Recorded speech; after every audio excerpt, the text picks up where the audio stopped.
Bien, buenos días. Me toca a mí comenzar la jornada. Voy a intentar condensar en media hora las tecnologías de almacenamiento, que no es fácil.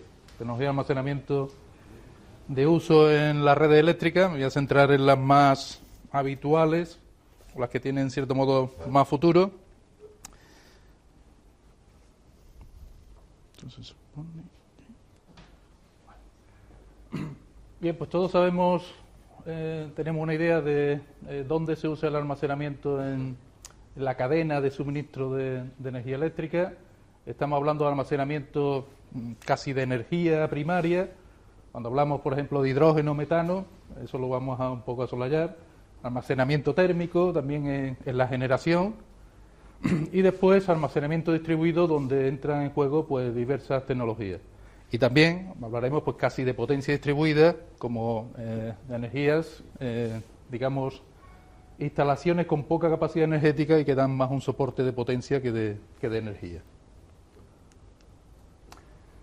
Estamos hablando de almacenar energía eléctrica, principalmente, es decir, vamos a consumir electricidad, vamos a almacenarla, después la vamos a convertir otra vez en energía eléctrica y por eso pues vamos a tener un rendimiento del ciclo, hablaremos de la capacidad de almacenamiento, la potencia que puede suministrar, la eficiencia del ciclo, rendimiento, los tiempos de descarga, la durabilidad del sistema de almacenamiento, que también es un parámetro importante, e incluso en determinadas tecnologías como los supercondensadores, pues la propia autodescarga, que también es un parámetro relevante. Esta es una clasificación clásica de Fraunhofer, de Alemania, de las distintas tecnologías de almacenamiento en el sector eléctrico, donde vamos a empezar con el almacenamiento mecánico, después pasaremos a las baterías, al almacenamiento electroquímico, hablaremos también de almacenamiento eléctrico, principalmente supercondensadores, y dejaremos un poco de lado, nos vamos a entrar en almacenamiento químico, que entra dentro más de combustible primario, es decir, generar hidrógeno y metano, y el almacenamiento térmico está también más orientado a la generación, donde generamos energía térmica, pues a almacenarla. Veremos aparecer algún ejemplo. Empezando con el almacenamiento electromecánico, tendremos que hablar de la tecnología clásica, que es el almacenamiento en centrales de bombeo, el almacenamiento hidráulico. Después veremos es el más extendido, y por ahora sigue siendo a corto plazo el más extendido. El aire comprimido, que hay pocas centrales y parece que tampoco tiene excesivo futuro. Y los volantes de inercia, que son las tres tecnologías que en cierto modo podemos encuadrar dentro de las tecnologías electromecánicas.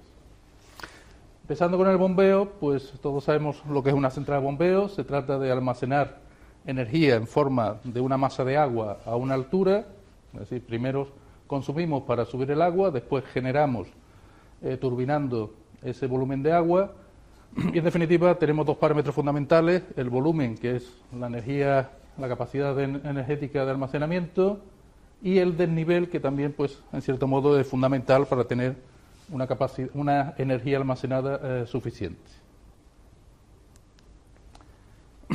Estamos hablando de grandes centrales, estamos hablando de potencias de entre 100 y 5.000 megavatios, centrales muy grandes, con rango energético que en principio las centrales de bombeo puro pueden ir por debajo de las 24 horas, pero hay centrales todavía más grandes. Tiempo de respuesta elevado, como corresponde a una central hidráulica, autodescarga, lo que hay de evaporación, y un rendimiento del ciclo, digamos, del 75%, que es bastante aceptable. Aquí hay una central emblemática en Andalucía, que es la de Tajo la Encantada, de 360 megavatios y 7 horas de descarga. La central de bombeo, pues, como todos sabéis, es una apuesta fundamental en el sistema eléctrico español y también a nivel mundial. En concreto, la planificación de la red de transporte, la planificación del sector eléctrico español, pues tiene un objetivo para 2020 de llegar a 6.600 megavatios en almacenamiento en bombeo, 3.800 bombeo puro y 2.800 bombeo mixto, que son centrales mixtas que tienen aportación también de agua de un río. Y en España, pues, como comento, pues una de las grandes apuestas para conseguir integrar a gran escala energías renovables en el sistema español. Estamos hablando de grandes centrales como La Muela en el Júcar, estamos hablando de 1.500 megavatios y 10 gigavatios hora, o Villarino, que ya es una central de bombeo mixto, tiene aportación de un río, aportación externa de 857 megavatios, pero estamos hablando ya de una capacidad de embalse que, digamos, es un almacenamiento más allá del almacenamiento estacional y entra dentro casi del almacenamiento estratégico a varios años vista de energía. Estamos hablando ya de una cantidad energética muy elevada. La tendencia del bombeo, pues, está en dos sentidos: mejorar las máquinas, es decir, el bombeo, el funcionamiento como bomba es muy crítico, y en este sentido, pues, se están implantando accionamientos de velocidad variable que permitan, pues, controlar mejor, tanto en bombeo como en turbinado, el funcionamiento de la central. En concreto, pues, con accionamiento de velocidad variable permite incluso dar servicio complementario de frecuencia, incluso en bombeo, que actualmente con las máquinas actuales es complicado. Permiten ampliar el rango de funcionamiento con velocidad variable, porque podemos ajustar un rendimiento óptimo de las máquinas a caudales menores, y mejoran la eficiencia del ciclo. Estamos mejorando el rendimiento del ciclo. Eso en cuanto a las máquinas, y después estamos con las centrales de agua de mar, centrales que utilizan como embalse inferior directamente el mar. Esto es una central en Okinawa. Se puede ver el embalse superior y abajo pues simplemente la toma de agua del mar, y aprovechar otros emplazamientos como depósitos subterráneos. Siempre que tengamos un desnivel, una altura de salto suficiente, pues podemos aprovechar para montar un bombeo y, en definitiva, pues ir casi a centrales más pequeñas. Esto es una central de 31 megavatios de potencia, concreta para una isla y adaptada a las necesidades de la isla. Centrales más pequeñas y aprovechar en lo posible, pues, los distintos emplazamientos donde estén disponibles. En concreto, pues no me he resistido a sacar la noticia del año pasado del Confidencial, una noticia con un titular bastante curioso: Alemania convertirá una mina de carbón en una batería hidráulica, una central de bombeo. O sea, básicamente estamos hablando de utilizar una mina de carbón abandonada para, como embalse inferior, utilizar la mina y poner simplemente un embalse superior en superficie. Puede parecer una idea descabellada, pero estamos hablando de un salto de 1.000 metros. Un salto que no es fácil de encontrar en cualquier emplazamiento. Después están las centrales de aire comprimido. Voy a pasar rápidamente con las centrales. Hay pocas centrales, principalmente en Alemania. Se trata de comprimir aire, un ciclo de compresión, almacenarlo en un embalse, en un depósito cerrado, que puede ser normalmente un depósito subterráneo, una caverna o una mina abandonada, y después aprovechar ese aire comprimido para turbinarlo y generar electricidad. El problema es que para mejorar la eficiencia del ciclo, pues normalmente el turbinado incluye cámara de combustión, es decir, estamos inyectando gas natural y quemando gas natural para mejorar la eficiencia, si no el rendimiento es muy bajo. Es decir, realmente estamos hablando de una central de gas con almacenamiento de aire comprimido. Y después el problema es que la compresión, pues, genera mucho calor que se pierde, y esto lleva, pues, a un rendimiento bajo. Estamos hablando de rendimientos que en principio, pues, no superan el 40% con sistemas ya suficientemente optimizados. Comparado con el 75-80% de una central de bombeo, pues no tiene mucho sentido. Existen varias centrales en Alemania, existen proyectos pilotos. En concreto, este proyecto, pues, se trata de mejorar el rendimiento de la central de aire comprimido para alcanzar, en teoría, rendimientos similares a las centrales de bombeo, pero incluyen ya, pues, almacenamiento térmico. Es decir, el principal problema es la energía al comprimir, que se pierde calor, que se pierde al ambiente. Pues se trata de, durante la compresión, almacenar esa energía térmica, y esa energía térmica utilizarla para precalentar el aire en el turbinado. Es decir, estos son ya las últimas mejoras de los ciclos de compresión de aire comprimido, las centrales de aire comprimido. La última tecnología de almacenamiento electromecánico, estamos hablando de volantes de inercia. Se trata de almacenar energía en forma de energía cinética, es decir, una masa girando a alta velocidad. Estamos hablando de las de muy alta velocidad, pueden llegar hasta 100.000 revoluciones por minuto. Y, en definitiva, para mejorar las prestaciones, pues tenemos que girar en vacío. Normalmente son masas de inercia que están girando en cámaras de vacío, con lo cual tenemos que generar vacío.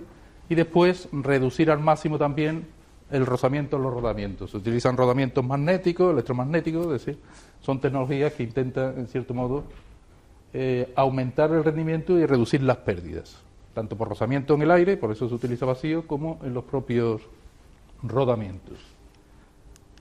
Estamos hablando de potencias bajas, evidentemente, hasta 20 megavatios.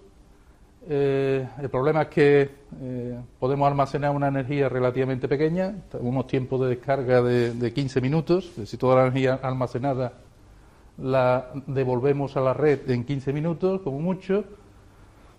Tiene autodescarga, es decir, si lo dejamos girando sin utilizar la energía almacenada, pues se puede llegar a autodescargar completamente en un día, lo cual es para uso, digamos, rápido, y rendimientos que pueden llegar al 90%, en torno al 90%, que son rendimientos pues suficientemente altos. Evidentemente tiene su aplicación, pero para, digamos, soporte de potencia, como después veremos, porque el rango energético es bastante reducido. Las mejoras tecnológicas, podéis imaginaros que pues se trata de utilizar volantes de inercia con materiales avanzados que permitan girar a más velocidad, por los esfuerzos centrífugos que se producen en el material. El tema de los rodamientos con menos pérdidas, es decir, con soporte magnético, y motores que sean capaces de girar, motores alternadores a esas velocidades. Estamos hablando de motores de 100.000 revoluciones, que digamos que son tecnologías que no son simples. Aquí teníamos de ejemplo una planta de 1 megavatio, un cuarto de hora, es decir, se descarga completamente la planta en un cuarto de hora, el tiempo de descarga, con volantes de inercia de 100 kilovatios cada uno y con una capacidad de 25 kilovatios hora. Estamos hablando de plantas para soporte de la red, pero sobre todo para dar servicios complementarios de control de frecuencia o de control de tensiones en situaciones puntuales, durante tiempos relativamente cortos. Dejamos la parte electromagnética, la parte electromecánica, pasamos a las baterías, lo que todos conocéis como almacenamiento clásico, almacenamiento electroquímico. Estamos hablando de dos tipos de baterías principales: las baterías secundarias o recargables, que es lo mismo, y las baterías de flujo. Las baterías secundarias, pues simplemente se trata de reacciones químicas de oxidación y reducción que permiten almacenar electricidad en un sentido y después recuperar esa electricidad en sentido contrario. Tenemos dos electrodos, el ánodo y el cátodo, y un separador, un electrolito en el cual se realizan las reacciones. Existen distintas químicas en función de la reacción que utilicemos. La de plomo ácido, que es la clásica, la de ion litio, que es, digamos, está bastante utilizada actualmente, pero también la de sales fundidas, la de sulfuro de sodio, la de las alcalinas, es decir, distintas electroquímicas en función de la reacción que utilicemos para la batería. Las más clásicas son la de plomo ácido, como comentaba, alcalinas, las de sales fundidas, que funcionan a alta temperatura, estamos hablando de 300 grados de funcionamiento de la batería, y las de ion litio. Estamos hablando de potencias hasta 50 megavatios en las instalaciones que hay actualmente, 50 megavatios en sales fundidas. Rango de energía en función del número de baterías que pongamos, puede llegar a varias horas sin ningún problema, y el rendimiento en torno al 90% en función del tipo de batería de que se trate. Por encima del 90% la de ion litio y el plomo ácido, normalmente un poco por debajo del 90%. Ahí tenéis ya algo bastante extendido. Esta es la batería de Tesla de ion litio de uso doméstico de 5 kilovatios y 10 kilovatios hora. 5 kilovatios, 2 horas de descarga. O sea, para un uso, digamos, de almacenamiento de tipo doméstico prácticamente.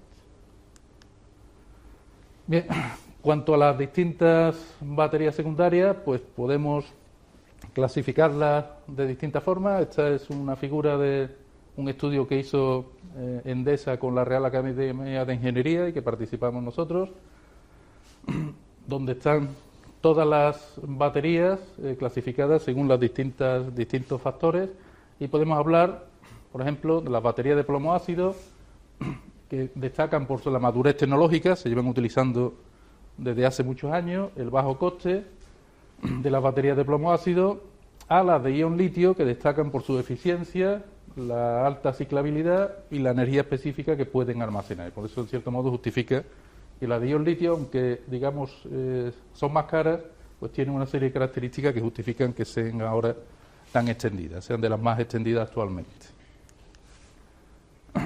Las baterías secundarias, pues las tendencias son mejorar, por un lado, las tecnologías, sobre todo con materiales anódicos y catódicos, nanomateriales, buscar electrolitos más eficientes y después utilizar otras, digamos, químicas que permitan, pues, en cierto modo, evitar algunos problemas, como por ejemplo la batería de litio, que ya tenemos el problema de que el litio es escaso y no es fácil de conseguir. Se están estudiando nuevas electroquímicas aluminio-aire, con materiales muy abundantes, como el aluminio, para evitar esos problemas, como comentaba. En cuanto a baterías secundarias, como ejemplo, pues ya que estamos en Sevilla, no me he resistido a poner la batería que tiene Red Eléctrica en Carmona, al lado de Sevilla, en la subestación de 400-220, el proyecto Almacena, en el cual también participamos, que es una batería de ion litio de 1 megavatio y con una energía de 3 megavatios hora, es un tiempo de descarga de 3 horas. Es más o menos es un proyecto piloto, básicamente, porque 1 megavatio en la red de transporte, podéis imaginaros que hace bastante poco. El otro tipo de baterías, que se separa un poco, son las baterías de flujo, que en este caso utiliza dos depósitos separados para los componentes anódico y catódico y, por tanto, desacoplamos la capacidad energética, que depende del volumen de electrolitos que tenemos almacenado en los depósitos anódico y catódico, de la propia batería en sí. Con depósitos de mayor capacidad, pues aumentamos la energía que es capaz de almacenar la batería, que es la principal ventaja de las baterías de flujo. Esos, digamos, los componentes anódicos y catódicos se bombean a la celda de reacción y aquí es donde se produce la reacción en sentido contrario. ¿De acuerdo? En esta línea pues tienen una aplicación, digamos, de bastante futuro, porque nos permiten grandes volúmenes energéticos en función de los depósitos que estemos utilizando. Aunque podéis pensar que no, existen bastantes baterías de flujo comerciales. Esto es un modelo comercial de zinc bromuro de 5 kilovatios y 10 kilovatios hora, es decir, un tiempo de descarga de 2 horas. Y existen bastantes instalaciones de baterías de flujo de hasta 7 megavatios y con un rango de energía que, como comentaba, como depende del volumen de depósito, de hasta 10 horas en las instalaciones actuales.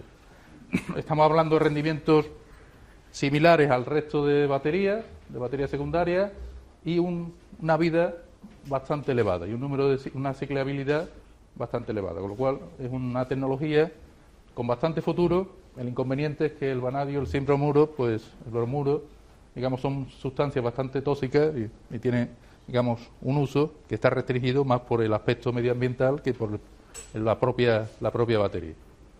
O sea, instalar una batería de este tipo en medio de un parque eólico, pues es complicado, pues simplemente por la toxicidad de los componentes. Pasamos a las baterías eléctricas. Estamos hablando de supercondensadores y bobinas superconductoras, básicamente, las dos tecnologías. En cuanto a las bobinas superconductoras, pues simplemente se trata de almacenar energía en forma de campo magnético en una inductancia, y el problema es Para tener bajas pérdidas por la resistencia de los conductores necesitamos estar en temperatura de superconductividad y, en definitiva, estamos hablando de llevar los materiales superconductores a 70 grados Kelvin o 5 grados Kelvin en función del material del superconductor, con lo cual son sistemas que implican temperaturas criogénicas y no son fáciles, digamos, de construir y de mantener. Evidentemente, la energía que se puede almacenar en estos sistemas es reducida. Estamos hablando de sistemas que pueden llegar a potencias importantes, a 10 megavatios, pero del orden de minutos, como mucho, de capacidad de energía almacenada. Tienen autodescarga, es decir, las propias pérdidas de los conductores pues implican que la energía almacenada se va perdiendo. Un rendimiento muy elevado, en torno al 95%. Y, en definitiva, pues una aplicación muy concreta. Por ejemplo, esto es un sistema comercial de General Electric de 1,3 megavatios con 2,3 segundos de tiempo de descarga. Es para, digamos, soporte de potencia, porque el soporte energético que puede dar es mínimo. ¿De acuerdo? Estamos hablando de 2 segundos, se descarga la batería. Sin embargo, es un producto comercial en un contenedor con todo el sistema de acoplamiento a la red. La mejora en este ámbito, pues evidentemente la mejora de los materiales superconductores, los elementos de refrigeración y todo lo asociado a la superconductividad. El otro ámbito son los condensadores. Ya sabéis que en el ámbito de los circuitos eléctricos almacenamos en forma de campo magnético, almacenamos en forma de campo eléctrico. Este sería el caso del campo eléctrico. Es decir, dos placas separadas por un dieléctrico, aplicamos un potencial y almacenamos una energía que depende de la capacidad del condensador por la tensión al cuadrado, por el potencial al cuadrado. Evidentemente, para aumentar la capacidad y la capacidad de almacenamiento, pues disminuimos la separación de las placas al máximo y aumentamos el área de los electrodos también al máximo. Con eso llegamos a los superconductores, que son, digamos, aplicar tecnología de baterías en el ámbito de los condensadores. Porque para aumentar, digamos, la superficie de contacto se utilizan pues tecnologías de, digamos, de baterías para los electrodos, ¿de acuerdo? Para el ánodo y el cátodo. Normalmente se utilizan condensadores de doble capa con un electrolito especial, con un separador que permita distribuir las cargas y evitar que haya recomposición de cargas para evitar las pérdidas internas. Y, en definitiva, condensadores especiales que, como comento, pues son una mezcla de condensadores y baterías. La energía almacenada es relativamente pequeña también, pero eso no quiere decir que no tengamos pues ya bastantes condensadores comerciales que pueden llegar a rangos de energía que son del orden de incluso segundos y alcanzando ya casi el minuto. Estamos hablando de condensadores que pueden alcanzar ya pues hasta por encima de los 3000 faradios, que son capacidades muy importantes para un condensador. Bueno, los condensadores que estamos acostumbrados a ver. El rango de potencia puede ser importante, hay instalaciones hasta 1 megavatio, estamos hablando del orden de segundos, minutos en cuanto a energía, un rendimiento elevado, una autodescarga también importante, es decir, que tampoco lo podemos utilizar para almacenar energía a largo plazo porque tienen pérdidas internas, y una vida útil elevada y ciclabilidad pues de las más altas de los distintos sistemas de almacenamiento. Las mejoras, pues evidentemente están en paralelo a la mejora de las tecnologías de batería. En definitiva, utilizar nuevos materiales para los electrodos para aumentar el área de contacto entre los, digamos, ánodo y cátodo y el dieléctrico, y mejores materiales para aumentar la porosidad de esos electrodos. Existen sistemas comerciales de ultracondensadores para la red eléctrica, en concreto aquí tenéis un sistema para control de tensiones de 263 kilovatios y con 11,4 segundos de tiempo de descarga. Seguimos hablando de tiempo de descarga reducido, capacidad de almacenamiento relativamente pequeña.